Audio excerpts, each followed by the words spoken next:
والقرآن المجید والفرقان الحمید فاعوذ باللہ من الشیطان الرجیم بسم اللہ الرحمن الرحیم ورفعنا لك ذکرک صدق اللہ العلی العظیم وصدق رسولہ النبی الامین الکریم ونحن على ذلك لمن الشاہدین والشاکرین والحمد للہ رب العالمین. قال اللہ تعالی فی شان حبیبہ الکریم ان اللہ وملائکتہ یصلون علی النبی یا ایھا الذین آمنوا صلوا علیہ وسلموا تسلیما اللہم صل علی سیدنا محمد وعلی آل سیدنا محمد وبارک وسلم. حاضرین کرام، رب تبارک و تعالیٰ کا ہم گناہ گار بندوں پر لاکھ لاکھ فضل و احسان ہے کہ خالق کائنات نے ہم کو ایمان کی عظیم دولت سے سرفراز کیا اور حضور پاک رحمت عالم نور مجسم صلی اللہ علیہ وسلم کی امت میں خالق کائنات نے ہمیں مبعوث کیا اور ساتھ ہی ساتھ عقائد اہل سنت والجماعت کے پرچم تلے ہمیں رکھا. حاضرین کرام، دنیا میں انسان پیدا کیا جاتا ہے اور پھر اس دنیا سے اس کو رخصتی کا بھی موقع ملتا ہے، رخصتی کا بھی وقت آتا ہے. ایک نہ ایک دن اس دنیا سے اس انسان کو چلے جانا ہے مالک حقیقی کے پاس. داعی اجل کو لبیک کہتے ہوئے دنیا سے رخصت ہو جاتا ہے. اب دنیا میں جو بندگان خدا رب تبارک و تعالیٰ کی وحدانیت کا اقرار کرتے ہوئے اللہ کی وحدانیت، اللہ کی الوہیت اور اللہ کے واحد اور اللہ کے ایک معبود حقیقی ہونے کا اقرار کرتے ہوئے زندگی گزار لیتے ہیں، یعنی پرچم اسلام کو تھام کر جو رہتے ہیں، اب ان میں جو دنیا میں نماز نہ پڑھے، قرآن نہ پڑھے، دیگر عبادتوں سے غفلت کرے تو ان کو ان اعمال کی سزا مسلم ہے. جو بدعمالیاں کریں گے ان بدعمالیوں کی سزا تو اللہ نے مقرر رکھا ہے.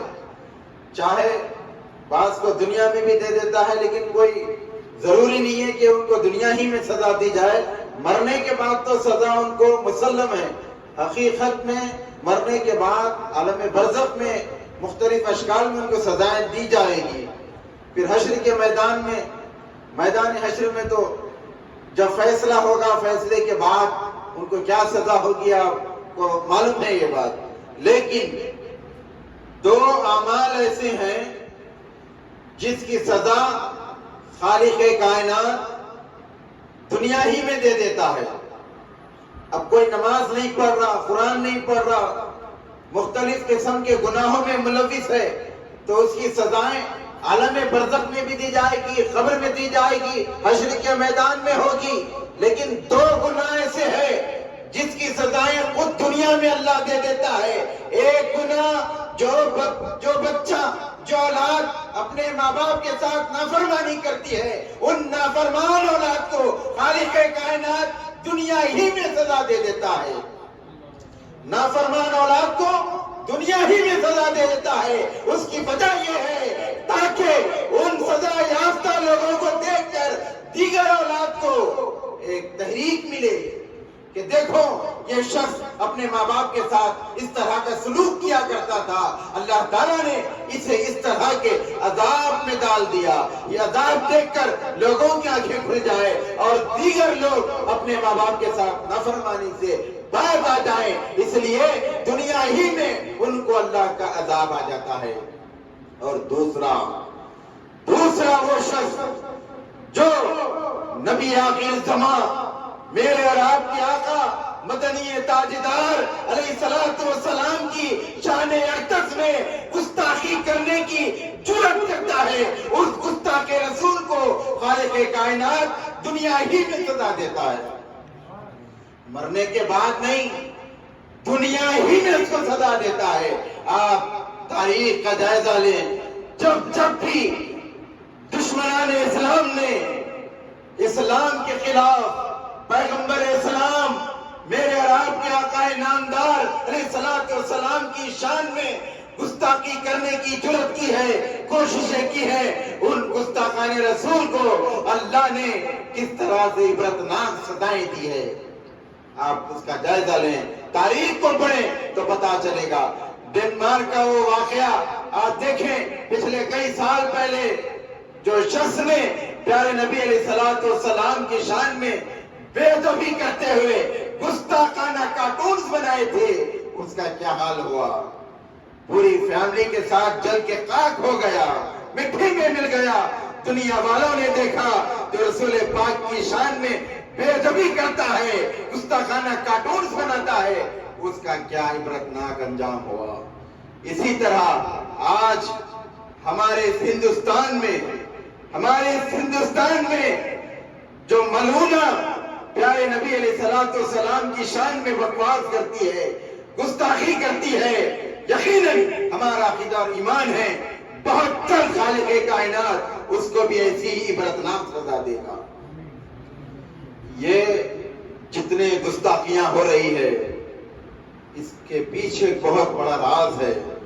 یہود و نصارہ ایڑی چوٹی کا زور لگائے ہوئے ہیں، یہ یہودیوں کی سازش ہے اور یہ یہی چاہتے ہیں کہ ہمارے ایمان کا امتحان لیں۔ وہ سمجھتے ہیں کہ مسلمان کا ایمان کمزور ہو گیا ہے، ان کے سامنے نبی آخر زمان کی شان میں گستاخی ہوئی اور مسلمان خاموش بیٹھا ہوا ہے، کچھ نہیں کر رہا۔ یہ سمجھ رہے ہیں یہود و نصارہ، اس لیے ہمارے ایمان کو آزمانے کے لیے، ہمارے جذبات کو دیکھنے کے لیے وہ تھوڑے دن سے وقفے سے دنیا کے مختلف مقامات پر مختلف لوگوں کے ذریعے اس طرح کی گستاخیاں کروا رہے ہیں۔ یقیناً جو بھی اس طرح کی گستاخیاں کرنے میں شریک ہیں، جو اس سازش کے ذمہ دار ہیں، بہت جلد کیفر کردار کو پہنچ جائیں گے۔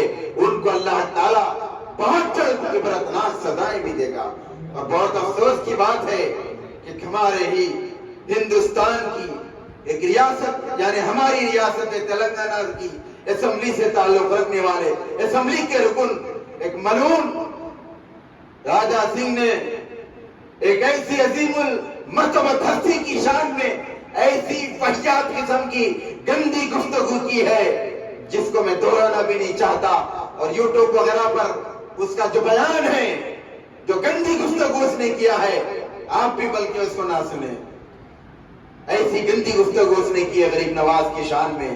ارے غریب نواز خواجہ خواجگان ہند الولی ایک ایسی ذات کا نام ہے، ایک ایسی ہستی کا نام ہے جنہوں نے ہندوستان میں ایک سیکولرزم کی ایک عظیم مثال دی ہے۔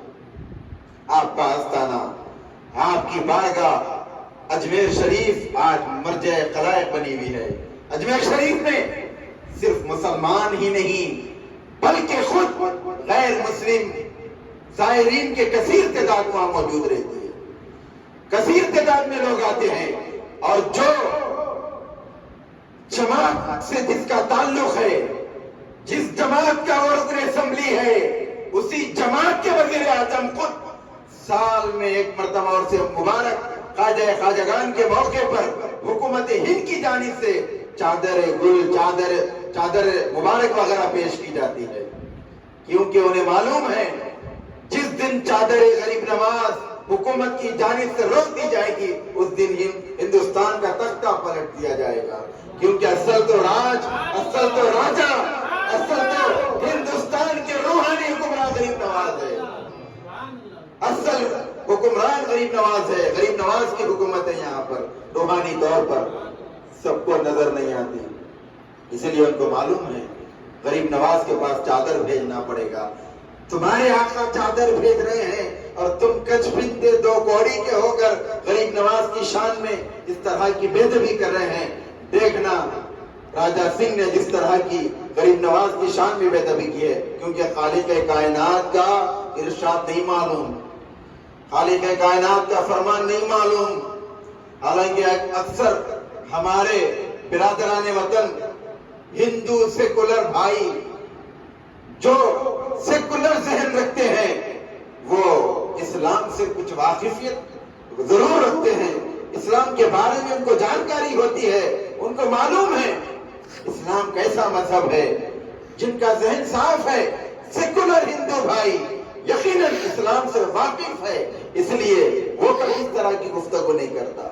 اب اس کو معلوم نہیں اللہ نے کیا فرمایا، اللہ نے خود فرمایا کہ جو میرے ولی سے دشمنی کرے گا میں اس سے اعلان جنگ کرتا ہوں۔ یہ عام لوگ نہیں بلکہ حدیث قدسی ہے، اللہ تعالیٰ کا ارشاد ہو رہا ہے جو میرے ولی سے دشمنی کرے گا، جو میرے ولی سے بغض رکھے گا، اس سے میں خود اعلان جنگ کرتا ہوں۔ اب اللہ اعلان جنگ کر رہا ہے تو ان کا کس طرح عبرتناک انجام ہوگا تاریخ انشاءاللہ بتائے گی۔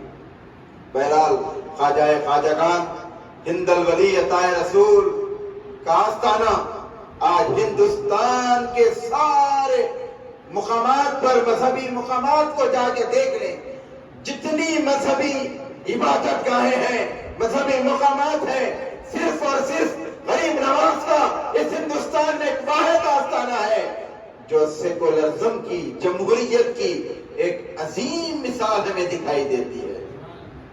تمام مذاہب کے لوگ وہاں تھے، اور پھر غریب نواز کا جو لنگر ہے، لنگر غریب نواز جو اجمیر شریف جا کر آئے ہیں وہ دیکھے ہیں، جو نہیں گئے یوٹیوب وغیرہ کے ذریعے بھی وہاں کے لنگر کی منظر کشی دیکھ سکتے ہیں کہ غریب نواز کا جو لنگر ہے، ایک چھوٹا دیگ ہے، ایک بڑا دیگ ہے، دونوں دیگوں میں غریب نواز کے خاص لنگر میں کبھی بھی گوشت نہیں پکتا۔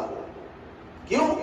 اس لیے نہیں پکتا کہ یہاں پر ہر مذہب کا آدمی آتا ہے، ہر عقیدے کا آدمی آتا ہے، سب لوگ غریب نواز کے فیض و برکات سے مستفید ہو کر جائیں، اس لیے غریب نواز کے لنگر میں گوشت نہیں پکتا، میٹھا ہی پکتے رہتا ہے، اس میں میٹھا ہی پکتا ہے دونوں دیگوں میں۔ یہ غریب نواز نے بتایا اتحاد، دیکھو ہم لوگوں کو، بندوں کو اللہ سے جوڑنے کے لیے آئے ہیں، بندوں کو اللہ سے جوڑنے کے لیے آئے ہیں، توڑنے کے لیے نہیں آئے۔ غریب نواز جوڑنے کے لیے آئے، توڑنے کے لیے نہیں آئے۔ اسلام یقیناً امن، شانتی، پیار، محبت کا پیام دیتا ہے۔ اسلام کبھی بھی تلوار کے زور پر نہیں پھیلا، ظلم زیادتی کرتے ہوئے اسلام نہیں پھیلا۔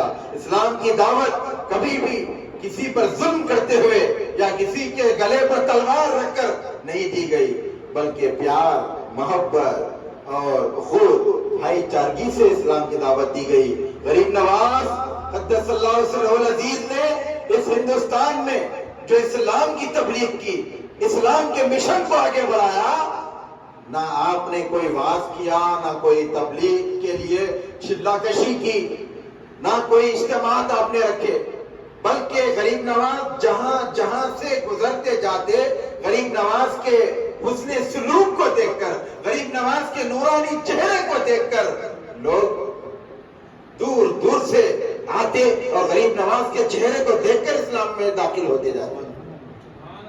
آپ نے کوئی زبردستی نہیں کی کسی سے، کوئی زبردستی نہیں کی، ساری اسلام کی تاریخ پڑھ لیجئے، کبھی بھی اسلام نے کسی سے زبردستی نہیں کی، پیار سے اسلام پھیلا۔ ارے جو اسلام پانی کے زیادہ بہانے کو گناہ قرار دیتا ہے، ہم وضو کرتے ہیں، وضو کرتے وقت اگر زیادہ پانی بہا دیے تو فقہا فرماتے ہیں کہ اسراف کرنا وضو مکروہ ہو جاتا ہے۔ پانی کا اسراف کرنا، زیادہ پانی بہانے سے وضو مکروہ ہوتا۔ جو اسلام پانی بہانے کا حکم نہیں دیتا زیادہ، اس کو اسراف کہتا ہے، تو خون بہانے کی تعلیم کیسی دے گا ہمارا اسلام؟ پانی بہانے کے بارے میں اسلام نے ایسی تحقیقات رکھی ہے، ایسی پابندیاں رکھی ہے، پانی بھی زیادہ مت بہاؤ تو خون بہانے کی کیسا تعلیم دے گا؟ تو یہ اسلام خون بہانے کی تعلیم نہیں دیتا، بلکہ پیار، محبت، امن، شانتی کی تعلیم دیتا ہے۔ اسی لیے تو ہندوستان کے آزادی میں حصہ لینے والی وہ عظیم المرتبت ہستی جنہیں دنیا بابا قوم کے نام سے جانتی ہے، اور جو ہندوستان کے سب سے پہلے وزیر اعظم بھی رہے، پنڈت جواہر لال نہرو ہو یا مہاتما گاندھی، جنہیں بابا قوم کے نام سے یاد کیا جاتا ہے، ان کی باتوں کو پڑھیں، انہوں نے اپنے تقاریر میں کیا کہا تھا۔ جواہر لال نہرو پہلے وزیر اعظم اور مہاتما گاندھی جی نے کیا کہا تھا کہ ہندوستان کو آزاد کرنے میں ہم لوگوں نے ایڑی چوٹی کا زور لگا دیا، 72 سپاہیوں نے اپنی جان کی بازی لگا دی، قربانی دی، جس میں مسلمانوں کا بھی ایک بڑا حصہ ہے۔ اسلام اس ہندوستان کو آزاد کرانے میں مسلمانوں نے بھی بہت جانوں کی بازی بازی لگا کر ہندوستان کو آزاد کرایا. اگر اس ہندوستان میں تا دیر حکومت کرنا ہے جمہوری حکومت تا دیر اگر کرنا ہے تو اس حکمران کو چاہیے کہ اسلام کے خلیفہ دوم حضرت عمر ابن خطاب رضی اللہ تعالیٰ عنہ نے جس طرح اپنے دور خلافت میں حکمرانی کی تھی اسی کو فالو کرتے ہوئے حضرت فاروق اعظم کی طرح حکمرانی اگر کرو گے تو تمہیں کامیابی ملے گی. جس دن تم فاروق اعظم کی طرح عدل کرنے سے قاصر ہو جاؤ گے اس دن تمہاری حکومت چلی جائے گی. کون بولے؟ پنڈت جواہر لال نہرو نے کہا, مہاتما گاندھی نے کہا. اب ان کے اصولوں پر عمل نہیں کرتے ہوئے جس طرح انہی کو مارنے والے مہاتما گاندھی کو شہید مارنے والے انہی کی پیروی کر رہے ہیں, مہاتما گاندھی کو جس نے مارا اس کی تائید کرنے والے اور اس کو فالو کرنے والے ہم سے کیا انصاف بتائیں گے, ہم سے کیا انصاف کی باتیں کریں گے. یہ تو صرف اور صرف ایک نفرت پھیلانے کا کام کر رہے ہیں. صرف اور صرف ان کا مقصد یہی ہے نفرت پھیلانا اور لوگوں میں گروپ بنانا, تقسیم کرنا, اس ملک کے ٹکڑے ٹکڑے کرنا ان کا پروپیگنڈا رہا ہے. بہرحال میں خواہش کرتا ہوں بزرگان دین, اولیاء کرام, صوفیاء کرام کے آستانوں سے وابستہ رہیں, غریب نواز سے اٹوٹ وابستگی اپنے پہلے سے زیادہ غریب نواز سے اٹوٹ وابستگی ہونا ہے. غریب نواز کے آستانے سے پہلے سے زیادہ اب وابستہ رہنا ہے, کیونکہ آج غریب نواز کے آستانے پر بھی انگوش نمائی ہو رہی ہے, گستاخیاں کیے جا رہے ہیں. اس لیے ہم یہی کہتے ہیں پر تشدد نہیں, ان کا جواب پر تشدد نہیں بلکہ پر امن طریقے سے جمہوریت کو فالو کرتے ہوئے ان کا ہر طرح سے جواب دینا ہے. مار کے نہیں, پتھر برسا کے نہیں, چیخ پکار کے, بے فضول قسم کی باتیں کر کے, گالی گلوچ کر کے نہیں, بلکہ امن, شانتی, بھائی چارگی کو مد نظر رکھتے ہوئے جمہوری انداز سے ان کا ہم منہ توڑ جواب دینا چاہیے. جمہوری انداز سے دینا. مختلف قسم کی باتیں لوگ کرتے ہیں, ان چیزوں کی طرف ذہن نہ ڈالتے ہوئے صرف جمہوریت کو اپناتے ہوئے جمہوری طریقے سے ان کو کیفر کردار تک پہنچانے, ان کو سزا دلانے کے لیے جمہوری طریقے سے جو سزا مقرر کی گئی ہے, کوئی مذہب کسی مذہب کے پیشوا کی توہین کی اجازت نہیں دیتا. صرف اسلام نہیں بلکہ جتنے مذاہب کے ماننے والے ہیں ان کی کتابوں کو پڑھے, ان کے اسلاف کے کارناموں کو پڑھے تو ہم کو پتا چلتا ہے کوئی مذہب کسی کے مذہب پر کیچڑ اچھالنے کی تعلیم نہیں دیتا. یہ صرف اور صرف ایک نفرت کی سیاست چلنا چاہتے ہیں, لوگوں کو توڑنا چاہتے ہیں. اس لیے 2024 میں مرکزی حکومت کے انتخابات آنے والے, ہندوستان میں پارلیمنٹ کے انتخابات آنے والے ہیں, اسی کی تیاری کے لیے یہ نئے شوشے چھوڑ رہے ہیں. اسی لیے میں خواہش کرتا ہوں ان کا جواب جمہوری طریقے سے دینے کے لیے ہم پر تشدد نہیں پر امن طریقے سے احتجاج جاری رکھیں, تاکہ پھر آنے والی نسلیں یاد رکھیں کہ جس طرح اس نے گستاخی کی رسول پاک علیہ الصلوۃ والسلام کی شان میں, اس کو کفر کردار تک پہنچانے ہم نے عدالتوں کے کھٹ کے بجائے عدالتوں کو دستک دی. ہم نے عدالتوں میں قانونی چارہ جوئی کر ان کو جیل کی سلاخوں میں بند کرا دیا. یہ دنیا یاد رکھے اور آئندہ کبھی اس طرح کی کوئی گستاخی کرنے کی جرات نہ کرے. وآخر دعوانا الحمدللہ رب العالمین.